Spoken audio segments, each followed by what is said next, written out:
Hello guys, welcome back to our channel. If your Hisense portable air conditioner keeps shutting off by itself after running for a short time, it can become frustrating, especially when you are trying to cool down a room and the unit refuses to stay on. Sometimes the air conditioner may run for a few minutes and suddenly stop, while other times it turns off again and again without warning. This issue can happen because of airflow restrictions, temperature settings, full water collection, overheating, or power interruptions. Since a portable air conditioner is designed to protect itself from overheating and internal problems, the unit may shut down automatically when something is not working correctly.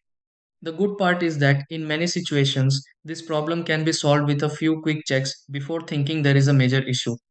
In this video, I will show you step by step how to fix a Hisense portable air conditioner that keeps shutting off. Try these. Step 1. Clean the filter of the Hisense portable air conditioner to help the Hisense portable air conditioner airflow work properly. Step 2. Check if the Hisense portable air conditioner water tank is full and empty the Hisense portable air conditioner if needed. Step 3. Lower the temperature setting on the Hisense portable air conditioner to help the Hisense portable air conditioner cool correctly.